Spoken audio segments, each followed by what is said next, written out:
All right, so here we are on example number 4. And so what we're going to do again is tackle the percentage of sales amount. Okay, so we have this information, and just stick with me for a second as we go through and what the T accounts may look like and all of that good stuff. Okay, so first off, I'm going to start off with trying to manage my screen first.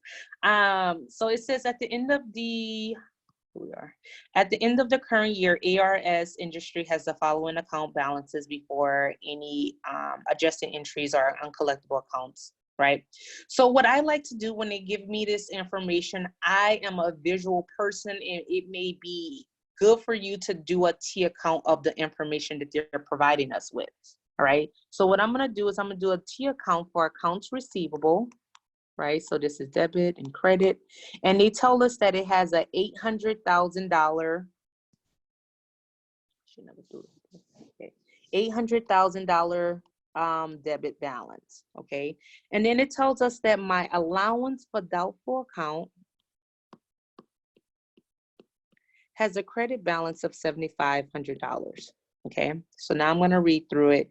All right, regardless, okay, I'm gonna just read through it. Okay, so the company recorded $3.5 million in credit sales during the year. And the company uses the percentage of sales method, very important, and estimate that half of 1% of the credit sales for the current year will be uncollected. Okay, so if I am working through this problem, I have already highlighted that they're using a percentage of sales method in case they didn't give me this information.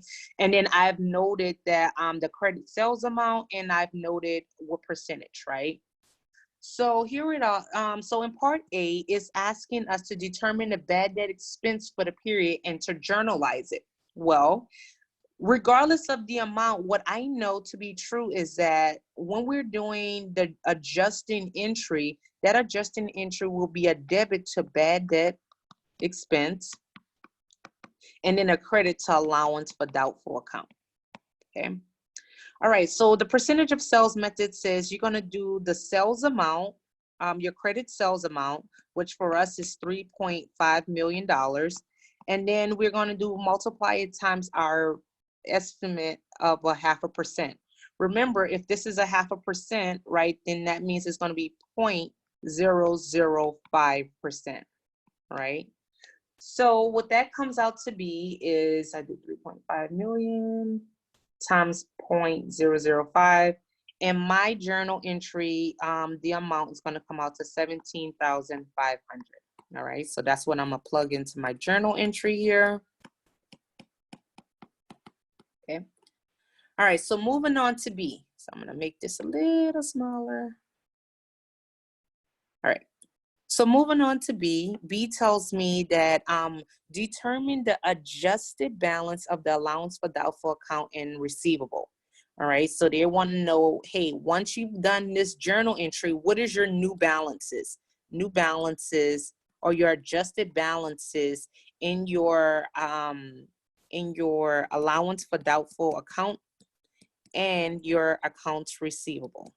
Okay, well, here it is, my allowance for doubtful account. I'm going to add it. It was a credit, right? So I'm going to add that 17,500, right? So what is my new balance? It is going to be the 7,500 plus my 17,500, and that's going to come out to 25,000. Okay, so my new balance in the allowance for doubtful account is going to be the 25,000. And then my new balance in the allowance for doubtful account, in accounts receivable is going to be this $800. That never changed, right? So that amount is going to be 800,000. Okay. All right. So part C. C asks, determine the net realizable value of the accounts receivable at the end of the period. Now, if I can remind you that allowance for the net realizable value,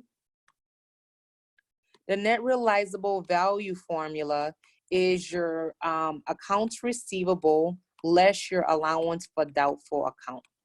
Okay, so for us, if I'm plugging it in, my net realizable value is going to equal 800,000 accounts receivable, less my allowance for doubtful account balance, which is the 25,000.